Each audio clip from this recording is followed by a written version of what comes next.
everyone, welcome back to my channel.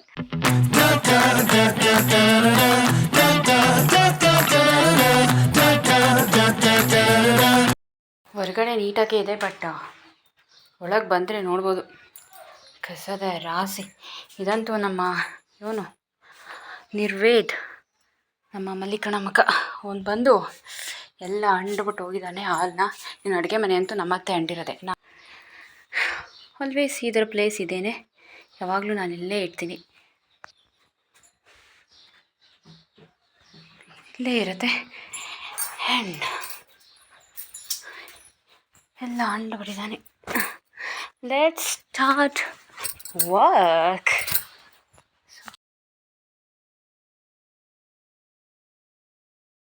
ಮನೆ ಹಬ್ಬದ ಹಿಂದಿನ ರಾತ್ರಿ, ಹಬ್ಬದ ದಿನ ತುಂಬ ಚೆನ್ನಾಗಿತ್ತು.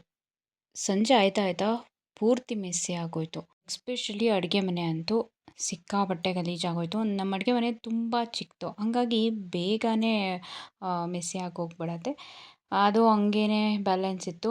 ನಾನೇನು ಮುಟ್ಟಕ್ಕೆ ಹೋಗಿರಲಿಲ್ಲ ಶನಿವಾರ ಹಬ್ಬ ಹಿಂದಿನ ದಿನ, ಯಾಕೆಂದರೆ ಅವತ್ತಂತೂ ಪೂರ್ತಿ ಟಯರ್ಡ್ ಆಗೋಗಿದೆ. ಮದುವೆಯಿಂದ ಬಂದು ಕೆಲ್ಸಕ್ಕೆ ಹೋಗಿ ಅಷ್ಟೆಲ್ಲ ಮಾಡಿದ್ನಲ್ಲ, ನನಗಂತೂ ಮೂಡೇ ಇರಲಿಲ್ಲ. ಇನ್ನೊಂದು ಈ ಹಾಲ್ ಬಂದು ನಮ್ಮ ಮಲ್ಲಿಕಣ ಮಗ ನಿರ್ವೇದ್ ಬಂದು ಎಲ್ಲ ಹಾಳು ಮಾಡಿದ್ದ. ದಿಂಬುಗಳೆಲ್ಲ ತೆಗ್ದು ಎರಚಿ ಎಲ್ಲ ಅಲ್ಲಿ ಇಲ್ಲಿ ಬಿಸಾಕಿ ಎಲ್ಲ ಮಾಡಿಟ್ಬಿಟ್ಟಿದ್ದ. ಅದನ್ನು ನಾನು ಕ್ಲೀನ್ ಮಾಡಿರಲಿಲ್ಲ. ನಿನ್ನೆ ಪೂರ್ತಿ ವಿಡಿಯೋ ಎಡಿಟಿಂಗ್ ಮಾಡೋದೇ ಆಗೋಯ್ತು, ಹಾಗಾಗಿ ಏನೂ ಮುಟ್ಟಲಿಲ್ಲ. ಇವತ್ತು ಎಲ್ಲನೂ ಕ್ಲೀನ್ ಮಾಡ್ತಾಯಿದ್ದೀನಿ ಬೆಳಗ್ಗೆ ಎದ್ದು. ಆ್ಯಕ್ಚುಲಿ ನನಗೆ ಇದು ತುಂಬ ಇಷ್ಟ. ತುಂಬ ಮೆಸ್ಸಿ ಆಗಿರೋದನ್ನು ಕ್ಲೀನ್ ಮಾಡೋಕ್ಕೆ ನನಗೆ ತುಂಬ ಇಷ್ಟ. ಈ ಥರ ರೆಕಾರ್ಡ್ ಮಾಡಿಕೊಂಡು ಯಾವಾಗಲೂ ಇಟ್ಕೊಂಡಿರ್ತೀನಿ. ನಾನು ಅಪ್ಲೋಡ್ ಮಾಡ್ತಾ ಇರಲಿಲ್ಲ, ಇಟ್ಕೊಂಡು ಸ್ವಲ್ಪ ದಿನ ಆದಮೇಲೆ ಡಿಲೀಟ್ ಮಾಡ್ತಾಯಿದ್ದೆ. ಸೊ ಏನೋ ಒಂಥರ ಸ್ಯಾಟಿಸ್ಫ್ಯಾಕ್ಷನ್ ನನಗೆ ಇದರಲ್ಲಿ. ಸೊ ಅದಕ್ಕಾಗಿ ರೆಕಾರ್ಡ್ ಮಾಡಿಕೊಂಡೆ, ಇದನ್ನೇ ವ್ಲಾಗ್ ಮಾಡಿಬಿಡೋಣ ಅಂತ ಹೇಳ್ಬಿಟ್ಟು. ನಮ್ಮನೆ ತುಂಬ ಚಿಕ್ಕದು, ಆವಾಗಲೇ ಹೇಳ್ದಂಗೆ ಅಡುಗೆ ಮನೆಯೂ ಚಿಕ್ಕದು, ರೂಮು ಚಿಕ್ಕದು, ಹಾಲ್ ಕೂಡ ತುಂಬ ಚಿಕ್ಕದು. ಬೇಗ ಮೆಸ್ಸಿ ಆಗಿಬಿಡತ್ತೆ. ಅಲ್ಲಲ್ಲೇ ಎತ್ತಿಟ್ಕೊಬಿಡ್ಬೇಕು. ಏನಾದರೂ ಒಂದು ದಿನ ಸೋಂಬೇರಿ ಆಗಿಬಿಟ್ರು ಈ ಥರನೇ ಗಲೀಜಾಗಿಬಿಡತ್ತೆ. ಯಾವಾಗಲೂ ಆ್ಯಕ್ಟಿವ್ ಆಗೇ ಇರಬೇಕು ನಾನು. ಇದು ಕೂಡ ನಾನು ವೆಯ್ಟ್ ಲಾಸ್ ಮಾಡೋದಕ್ಕೆ ತುಂಬ ಹೆಲ್ಪ್ ಮಾಡ್ತು ಅಂತಲೇ ಹೇಳ್ಬೋದು. ಯಾವಾಗಲೂ ಆ್ಯಕ್ಟಿವ್ ಆಗಿರೋದು, ಆಲ್ ಟೈಮ್ ಆ್ಯಕ್ಟಿವ್ ಆಗಿರ್ತಾಯಿದ್ದೆ. ಮಕ್ಕಳು ಮರಿ ಇರೋರು ಇಷ್ಟು ಬ್ಯುಸಿ ಇರ್ತಿದ್ರೋ ಇಲ್ವೋ ಗೊತ್ತಿಲ್ಲ. ಕೆಲ್ಸಕ್ಕೆ ಹೋಗೋದು, ಬರೋದು, ಕ್ಲೀನ್ ಮಾಡೋದು, ಮತ್ತು ಅಲ್ಲಿಂದ ಇಲ್ಲಿಗೆ ಎತ್ತಿಡೋದು, ಇಲ್ಲಿಂದ ಅಲ್ಲಿಗೆ ಎತ್ತಿಡೋದು, ಇದೇ ಆಗೋಗುತ್ತೆ ನಂದಂತೂ. ಮತ್ತು ನನಗೆ ಒಂದು ಪ್ರಾಬ್ಲಮ್ ಏನಂದರೆ, ಮನೆಯೆಲ್ಲ ಸ್ವಲ್ಪ ಕ್ಲೀನಾಗಿ ಇರಬೇಕು. ಈಗ ಸ್ವಲ್ಪ ಅದನ್ನು ಬಿಟ್ಬಿಟ್ಟಿದ್ದೀನಿ. ಈ ಫಂಕ್ಷನ್ಸ್ ಎಲ್ಲ ಸ್ಟಾರ್ಟ್ ಆದಮೇಲೆ, ಸ್ವಲ್ಪ ಬ್ಯುಸಿ ಆದಮೇಲೆ, ಈ ಟ್ರಿಪ್ಗೆಲ್ಲ ಹೋಗಿ ಬಂದಮೇಲೆ ಸ್ವಲ್ಪ ಕಡಿಮೆ ಆಗಿರೋದು. ಫಸ್ಟ್ ಅಂತೂ ಯಾವಾಗಲೂ ನೀಟಾಗಿರಬೇಕು, ಅಲ್ಲಿ ಇಡ್ತಿಡೋದೇ ಆಗಿತ್ತು. ಏನಂದರೆ ಗಲೀಜು ಮಾಡೋದು ನಾನೇ, ಕ್ಲೀನ್ ಮಾಡೋದು ನಾನೇ. ಇದೊಂದು ಪ್ರಾಬ್ಲಮ್ಮು. ಮನೆ ಚಿಕ್ಕದಾಗಿರೋದ್ರಿಂದ ಒಂದು ಕಡೆ ಇರೋದನ್ನ ಇನ್ನೊಂದು ಕಡೆ ಇರೋದು, ಮತ್ತು ಅಲ್ಲಿಂದ ತೆಗೆದು ಅದೇ ಜಾಗಕ್ಕೆ ಇಡೋದು, ಇದೇ ಆಗೋಗುತ್ತೆ. ಸೊ ಹಂಗಾಗಿ ಸ್ವಲ್ಪ ಮನೆ ಸ್ವಲ್ಪ ದೊಡ್ಡದಾಗಿರಬೇಕು ಅಂತ ಇವಾಗ ಅನಿಸ್ತಾ ಇರೋದು ನನಗೆ. ಫಸ್ಟ್ ಅಂದ್ಕೊಂಡೆ ಸಾಕು ಅಂತ. ಆಮೇಲೆ ನಮ್ಮದು ಮನೆ ತುಂಬ ಚಿಕ್ಕದಾಗಿದ್ರೂ ಚೊಕ್ಕವಾಗಿದೆ. ನಾನು ಹಂಗೇ ಮೇಂಟೈನ್ ಮಾಡಿದ್ದೀನಿ. ಆದರೂ ಈ ಥರ ಆಗ್ತಿರುತ್ತೆ. ಅಡುಗೆ ಮನೆ ಅಂತೂ ದೊಡ್ಡದಾಗಿರ್ಬೇಕಪ್ಪ. ನನಗಂತೂ ಎಕ್ಸ್ಪೀರಿಯೆನ್ಸ್ ಆಗಿದೆ. ಏನಾದರೂ ಚಿಕ್ಕದಾಗಿದ್ರೂ ಪರವಾಗಿಲ್ಲ, ಹಾಲ್ ಚಿಕ್ಕದಾಗಿರೋ ಪರವಾಗಿಲ್ಲ, ರೂಮ್ ಚಿಕ್ಕದಾಗಿರೋ ಪರವಾಗಿಲ್ಲ, ಅಡುಗೆ ಮನೆ ಅಂತೂ ದೊಡ್ಡದಾಗಿರಬೇಕು. ನನಗೆ ಈಗ ಹಂಗಂತ ಅನ್ನಿಸ್ಬಿಟ್ಟಿದೆ. ಈಗ ನಂದು ಅಡುಗೆ ಮನೆ ಮತ್ತು 2 ರೂಮ್ಗಳು ಕ್ಲೀನ್ ಆಯಿತು. ಈಗ ಕಸ ಗುಡಿಸ್ಬಿಟ್ಟು ನೆಕ್ಸ್ಟು ಮನೆ ಒರೆಸೋದಾ ಬಟ್ಟೆ ಒಗೆಯೋದಾ ಡಿಸೈಡ್ ಮಾಡಬೇಕು. ಆಮೇಲೆ ಇನ್ನೊಂದೇನು ಗೊತ್ತಾ, ನನಗೆ ಯಾವಾಗಲೂ ಎಕ್ಸ್ಪೀರಿಯೆನ್ಸ್ ಆಗ್ತಿರೋದು, ನಾನು ಮನೆ ಯಾವಾಗಲೂ ನೀಟಾಗಿರ್ತೀನಿ, ಅವಾಗ ಯಾರೂ ಬರಲ್ಲ. ಏನಾದರೂ ಹಿಂಗೆ ಗಲೀಜಾಗಿ ಇಟ್ಟಿರ್ತೀನಲ್ಲ, ಆಗಲೇ ಎಲ್ಲರೂ ಬರ್ತಾರೆ. ಅಂದ್ಕೋಬೇಕು ಇವಳೇನು ಇಷ್ಟೊಂದು ಗಲೀಜು ಅಂತ. ಕೆಲಸನೂ ಮಾಡಿ ಮುಗಿಸ್ದೆ. ಈಗ ಬಟ್ಟೆ ಒಗಿಬೇಕು. ಬಟ್ಟೆ ವಾಶ್ ಮಾಡಿದ್ರೆ ಇದು, ಮತ್ತು ಮನೆ ಒರೆಸ್ಬಿಟ್ಟು ಬಟ್ಟೆ ವಾಶ್ ಮಾಡಬೇಕು. ಬಟ್ಟೆ ವಾಶ್ ಮಾಡಿಬಿಟ್ಟು ಆಮೇಲೆ ಮನೆ ಒರೆಸೋಣ ಅಂತ ಅಂದ್ಕೊಂಡಿದ್ದೀನಿ. ಎಷ್ಟಿದೆ ಗೊತ್ತಾ, ತೋರಿಸ್ತೀನಿ ಬನ್ನಿ.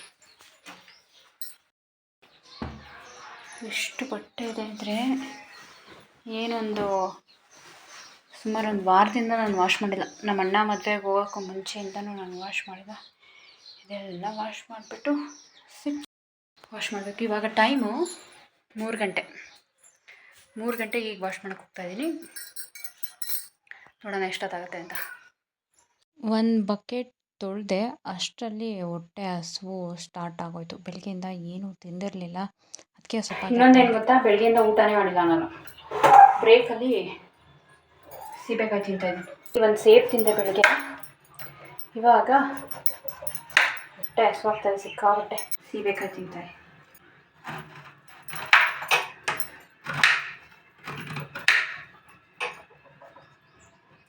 ಏನು ಕಲರೇ ಇಲ್ಲ ಸೀಬೆಕಾಯಿ. ಈ ಕಡೆ ವೈಟ್ ಸೀಬೆನೂ ಅಲ್ಲ, ಈ ಕಡೆ ರೆಡ್ ಸೀಬೆನೂ ಅಲ್ಲ. ಪ್ಲೇಟ್ಗೆ ಹಾಕ್ಕೊಂಡು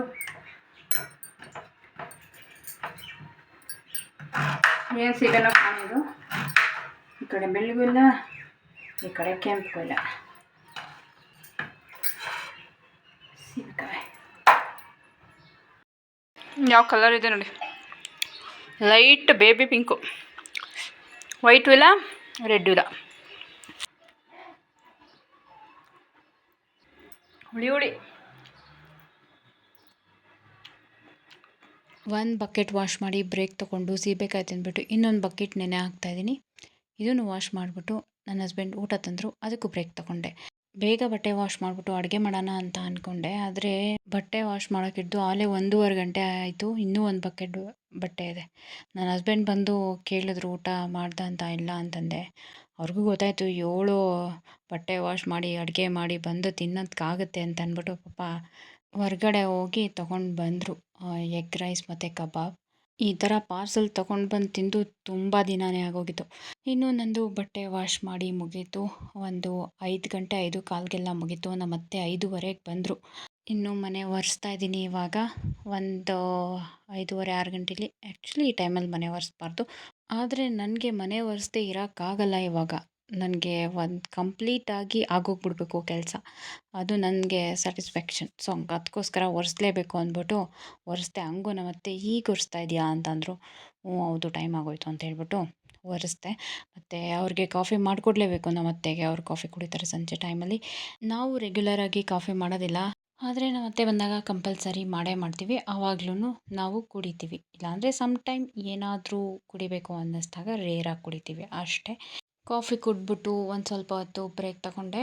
ಬ್ರೇಕ್ ತೊಗೊಂಡಾದ್ಮೇಲೆ ಇವಾಗ ನಾನು ಸ್ನಾನಕ್ಕೆ ಹೋಗಬೇಕು. ಸ್ನಾನಕ್ಕೆ ಹೋಗೋಷ್ಟರಲ್ಲಿ 7:30 ಆಗೋಗಿತ್ತು. ರಾತ್ರಿ ಟೈಮ್ ತಲೆ ಸ್ನಾನ ಹೆಣ್ಮಕ್ಳು ಮಾಡಬಾರ್ದು ಅಂತ ಹೇಳ್ತಾರೆ. ಆದರೆ ನನಗೆ ವಿಧಿ ಇಲ್ಲ. ಇವಾಗ ಸ್ನಾನ ಮಾಡದಿದ್ರೆ ನಂಗೆ ನಿದ್ದೆ ಬರಲ್ಲ.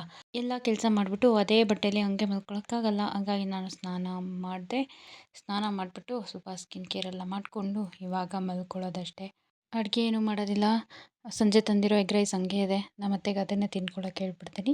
ಸಂಜೆ ತಿಂದಿರೋದ್ರಿಂದ ನಾವು ನೈಟ್ ಊಟ ಮಾಡಲ್ಲ. ಮನೆ ಯಾವಾಗ್ಲೂ 100% ಮೆಸ್ಸಿ ಆಗ್ದಂಗೆ ಹಂಗೇ ನೀಟಾಗಿ ಆರ್ಗನೈಸ್ಡ್ ಆಗಿ ಯಾವಾಗಲೂ 365 ದಿನ ಇರುತ್ತೆ ಅನ್ನೋದು ಸುಳ್ಳು. ಸೊ ಹಿಂಗೆ ಸಮ್ ಟೈಮ್ ಆಗ್ತಾ ಇರುತ್ತೆ. ನಮ್ಮ ಮನೆ ಅಂತೂ 1 ತಿಂಗಳಿಂದನೂ ಸ್ವಲ್ಪ ಅನ್ಕ್ಲೀನಾಗೇ ಇತ್ತು. ಯಾಕಂದರೆ ಸಿಕ್ಕಾಪಟ್ಟೆ ಹೊರಗಡೆ ಹೋಗೋದು, ಫಂಕ್ಷನ್ಸ್ ಇದೆಲ್ಲ ಅಟೆಂಡ್ ಮಾಡ್ತಿದ್ರಿಂದ ಮೇಂಟೈನ್ ಮಾಡೋದು ಸ್ವಲ್ಪ ಕಷ್ಟ ಆಗಿತ್ತು.